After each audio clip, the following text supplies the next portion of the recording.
باللہ من الشیطان الرجیم بسم اللہ الرحمن الرحیم لقد ارسلنا رسلنا بالبینات وانزلنا معهم الكتاب والمیزان لیقوم الناس بالقسط وأنزلنا الحديد فيه بأس شديد ومنافع للناس وليعلم الله من ينصره ورسله بالغيب إن الله قوي عزيز۔ یہ سورہ الحدید کی ایک آیت ہے۔ الحدید لوہے کو کہتے ہیں اور مالک یہاں لوہے کے نازل کرنے کا مقصد بیان فرما رہا ہے۔ اس سے پہلے بتایا کہ ہم نے رسولوں کو لقد ارسلنا رسولنا بالبینات، یعنی تمام رسولوں کو، تمام انبیاء، تمام رسولوں، تمام کتابوں کی دعوت بیان کی جا رہی ہے کہ ہم نے نازل کی اپنی واضح ہدایت اور کتاب نازل کی ساتھ، یعنی تحریری طور پر ہدایت ہم نے بھیج دی۔ اس سے پہلے بتایا کہ جب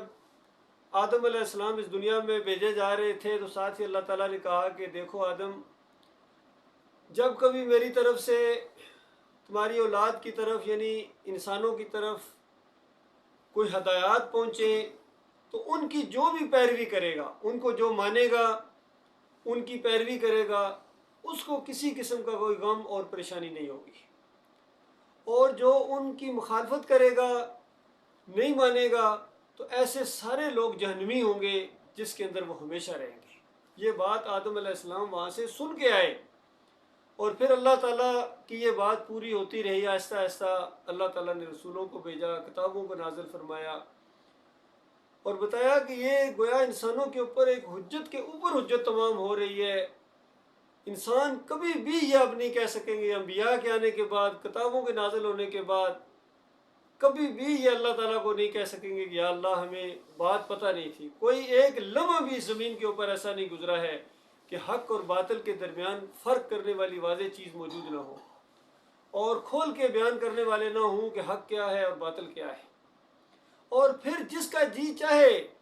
حق کا راستہ اختیار کرے، حق کا ساتھ دے، اور جس کا دل کرے وہ باطل کے ساتھ چمٹا رہے تاکہ باطل کا ساتھ دے۔ یہ بالکل اختیار کا معاملہ ہے، اس پر اللہ تعالیٰ نے چھوڑ دیا ہے انسانوں کو، یہ خود تمہاری اپنی مرضی ہے۔ اور بتایا کہ اس طرح ہم نے رسولوں کو بھیجا، کتابیں نازل کی، والمیزان لیقوم الناس بالقسط۔ یہ ہم نے کیوں کیا ہے؟ فرمایا اس لیے کیا ہے تاکہ یہ انسان ہے بالکل انصاف کے اوپر قائم ہو جائیں، بالکل سیدھے ہو جائیں، بالکل راہ راست کی طرف آ جائیں، اپنی زندگی کے مقصد کو پہچانیں اور اپنے مالک اور خالق کے فرما بردار بنیں، اور ان کو پتہ ہو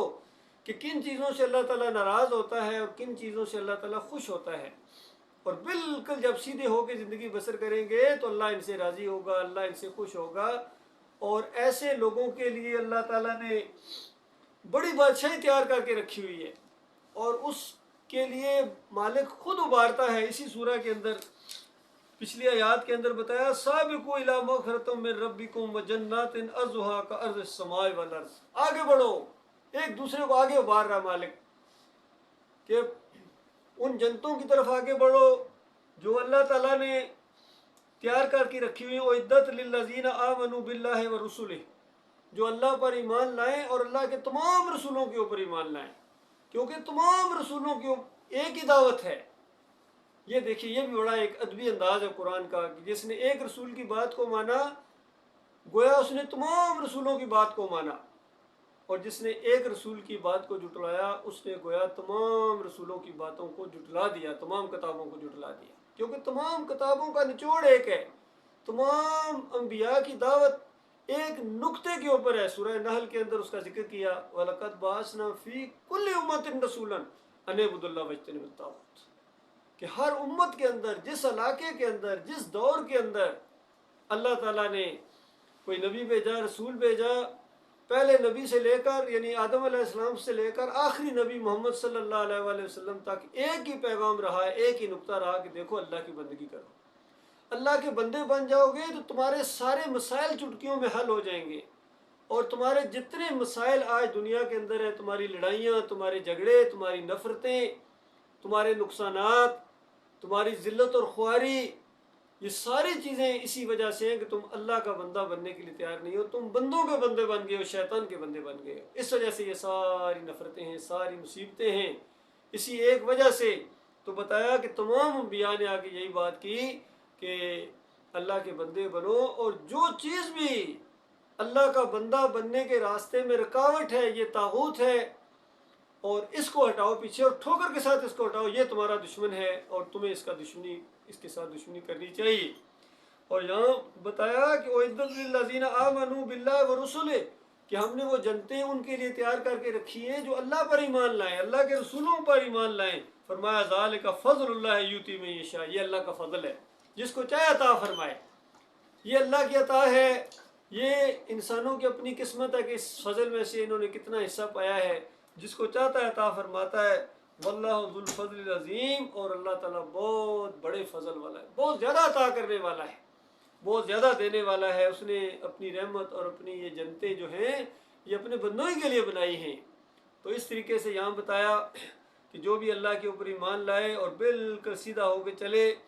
ان کے حصے میں یہ رحمت آئے گی، اور باقی سارے اس رحمت سے محروم کر دیے جائیں گے۔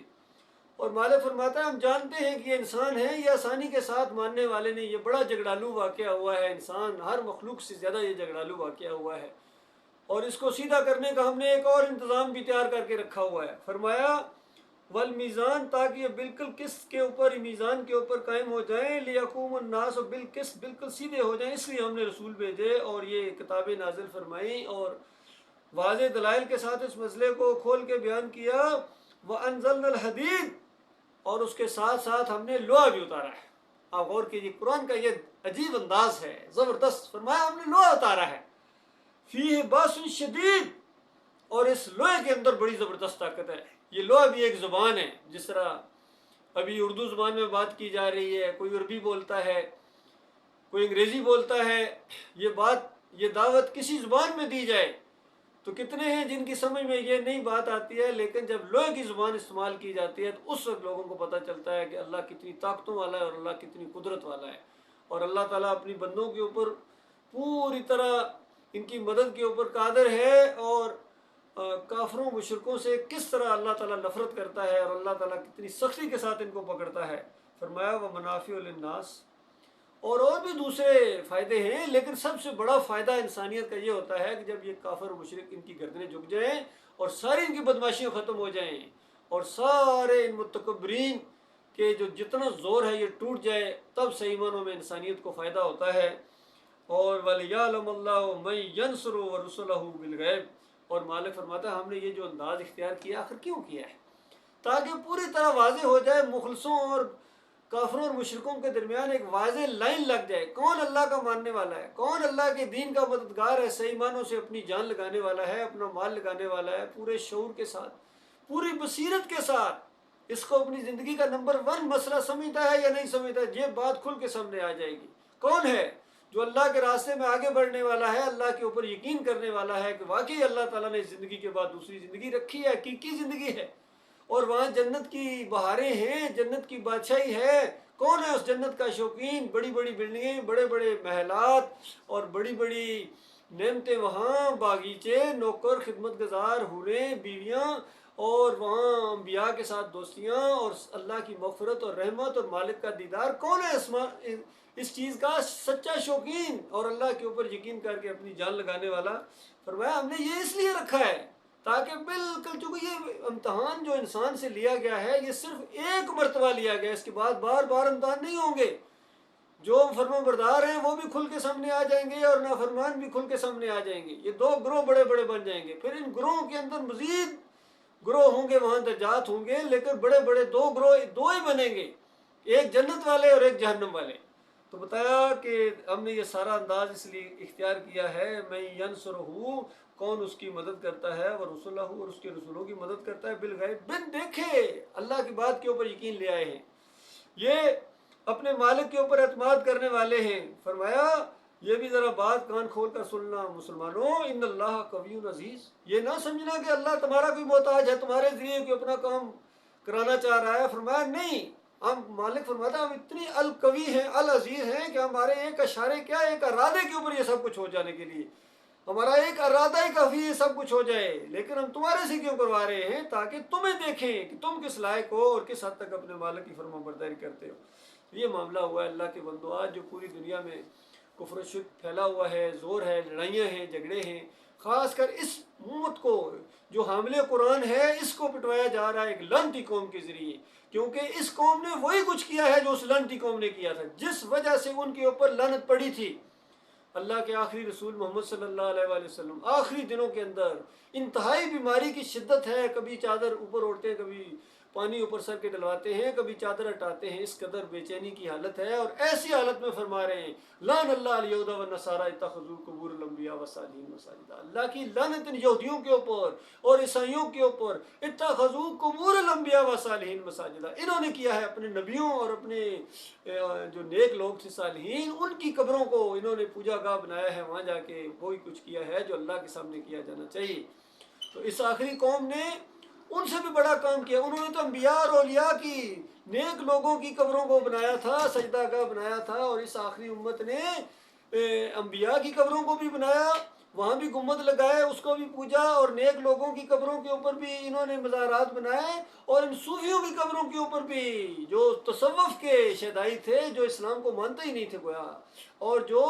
وحدت الوجود کے قائل تھے، وحدت الشہود، حلول کی عقیدے رکھنے والے، یہ سارے صوفی، چاہے عبد القادر جیلانی ہوں، محی الدین چشتی ہوں، علی اجویری ہوں، مجدد الفسانی ہوں، شاہ ولی اللہ کا پورا خاندان، ابن عربی ہوں، جتنے بھی ہیں، جتنے بھی گزرے، بلے شاہ ہوں یا کاکے شاہ ہوں یا گھوڑے شاہ ہوں، جتنے ان کے نام ہیں، یہ سارے کے سارے ان کی کتابیں اٹھا کر دیکھیں، یہ گولڑا شریف والے ہوں یا پیر میر علی شاہ ہوں یا یہ سیون شریف والے ہوں، جتنے بھی ہیں، رابعہ بصری ہو جو عورت گزری ہے، یا ابراہیم ادم ہوں، ان سب کی کتابیں اٹھا کر دیکھیں، ایک ہی فلسفہ، ایک ہی رنگ، ایک ہی ساز ان کے اندر نظر آئے گا، اور ان کا دین دیکھیں اور قرآن اور حدیث کا دین دیکھیں گے بالکل الٹ معاملہ ہے۔ اور صحابہ کرام کے اندر نبی علیہ السلام کے دور میں کبھی ایسے لوگ آپ دیکھیں گے بھی نہیں جو اس طرح انداز سے یہ صوفی ٹائپ گزرے ہوں، یہ مولوی ٹائپ گزرے، پیر ٹائپ گزرے ہوں، یہ ممکن نہیں ہے۔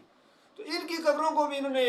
اسی طرح سجایا ہے، اور وہاں چادریں چڑھائی ہیں، عرس اور میلے کیے ہیں، وہاں جا کے دمالیں ڈالی ہیں، ڈھول اور چمٹے بجائے ہیں انہوں نے، اور یہ سمجھتے ہیں کہ ہم مسلمان ہیں۔ اندازہ لگائے، پوچھو ایک ملنگ سے بھی پوچھو کون ہو، کہے گا مسلمان، اور تمہارا دین ہے اسلام جی، تو اندازہ اس طرح انہوں نے دین اسلام کو بدنام کیا ہے۔ تو بتاؤ اللہ کے بندو، جو انبیاء اور اولیاء کی قبروں کو سجدہ گاہ بنائے، وہاں سب کچھ کرے، ان کے اوپر اللہ لعنت کرے، اور جو اس سے زیادہ قبر پرستی کریں، گنبد پرستی کریں، تو بتاؤ ان کے اوپر اللہ کی رحمت کے پھول برسے۔ کچھ تو انصاف کرو، ذرا سی بھی بات آپ کو سمجھ میں نہیں آ رہی۔ تو یہ معاملہ ہے، یہ جو فرقہ بندی ہوئی ہے اسلام کے اندر، کوئی گنجائش نہیں ہے مسلکوں کی، فرقہ بندیوں کی، کوئی بریلوی بنا دیا گیا، کوئی دیوبندی بنا دیا گیا، کوئی اہل حدیث بنا دیا گیا، کوئی سہروردی، نقشبندی، چشتی، قادری، ان کے نام گنے بھی نہیں جا سکتے ہیں، اور سارے کے سارے اپنے آپ کو دعویٰ کرتے ہیں کہ ہم قرآن کو مانتے ہیں، ہم آخری نبی محمد صلی اللہ علیہ وآلہ وسلم کو مانتے ہیں، اور ادھر یہودی بھی یہی دعویٰ کرتے ہیں کہ ہم سلیمان علیہ السلام کو مانتے ہیں، ہم داؤد علیہ السلام کو مانتے ہیں، عیسیٰ علیہ السلام کو کہتے ہیں ہم مانتے ہیں، موسیٰ علیہ السلام کو کہتے ہیں ہم مانتے ہیں، عیسائیوں کا بھی یہی دعویٰ ہے، اور یہودیوں کا بھی یہی دعویٰ ہے، اور سب کی آپس میں جو لڑائیاں ہو رہی ہیں، ارض مقدس پر جھگڑا ہو رہا ہے، جو وہ کہتے ہیں ہمارا علاقہ ہے، ہم اس کے صحیح جائز وارث ہیں، اور یہ کہتے ہیں نہیں ہمارا ہے، ہمارے نبی نے وہاں نماز پڑھائی تھی اور وہاں سے معراج پر گئے تھے ہمارے۔ اور اللہ کے بندو تم کیا ہو؟ اسلام کا فلسفہ یہ نہیں ہے، اسلام کا فلسفہ یہ ہے کہ پہلے یہ تم بتاؤ کہ تم بندے کس کے ہو، اور جب تم اللہ ہی کے نہیں ہو پھر تمہاری مسجدوں کو اللہ تعالیٰ کیا کرے گا؟ پھر بیت اللہ کی وہ حرمت اور وہ ارض مقدس کی وہ حرمت وہ اپنی جگہ ہے، لیکن تم کیا ہو؟ اللہ تعالیٰ زبردستی نہیں کرتا ہے۔ دیکھو بیت اللہ کے اندر بت رکھ دیے گئے تھے، 360 مشہور یہ واقعہ پیش آیا زمین کے اوپر، اور سارے جانتے ہیں اس میں ابراہیم علیہ السلام کا بھی بت، مریم علیہ السلام کی وہاں مورتی، اور عیسیٰ علیہ السلام کی تصویریں اور اس طرح کی چیزیں بیت اللہ میں انہوں نے رکھ دی، لیکن اللہ تعالیٰ نے زبردستی نہیں ہٹائی ہیں، اور اللہ تعالیٰ نے اس کو چلنے دیا، یعنی اس انداز سے کہ دیکھتے ہی کہاں تک جاتے ہیں۔ اور پھر جب اللہ تعالیٰ نے ان کو سمجھانے کے لیے اپنی یہ آخری کتاب نازل کی، نبی علیہ السلام کی دعوت اٹھائی، تو کتنی مخالفتیں ہوئی ہیں، سارے ابراہیم علیہ السلام کی اولاد سامنے آئی ہے، اور جب مدینے گئے ہیں تو وہاں بھی یہود و نصارہ نے اس بات کی مخالفت کی ہے۔ تو اصل میں یہ بات ہے کہ جب تم اللہ ہی کے نہیں ہوتا، تمہاری مساجد جو ہیں وہ اب اس طریقے سے مقدس تمہارے لیے کیا فائدہ دیں گی؟ تو وہ جو اس میں جو اللہ کا بندہ بنے گا اس کے لیے اس میں فائدے ہیں، اس کے لیے اس میں جو ہے اللہ تعالیٰ اس کو ہدایت دے، اور اللہ تعالیٰ جو ہے مخلصین ایمان کی بنیاد کے اوپر اللہ تعالیٰ جو ہے وہ کسی کو پسند کرتا ہے اور کسی کو ناپسند کرتا ہے۔ فرمایا تم سب آدم کی اولاد ہو، اللہ تعالیٰ جانتا ہے تم سب آدم کے بچے ہو، اور اللہ کے نزدیک تمہیں وہ پسندیدہ ہے جو سب سے زیادہ اللہ سے ڈرنے والا ہے، متقی اور پرہیزگار ہے، اللہ کا ماننے والا ہے، اور ایمان کے بغیر کوئی تقوی نہیں ہے۔ ایمان خالص، عمل صالح، وتواصوا بالحق وتواصوا بالصبر۔ تو یہ ہے اللہ تعالیٰ کہ ہاں اس جہنم کی آگ سے بچنے کا انتظام ہے۔ آج عام طور پر لوگ پوچھتے ہیں ہم کیا کریں، یہ ہمارا جو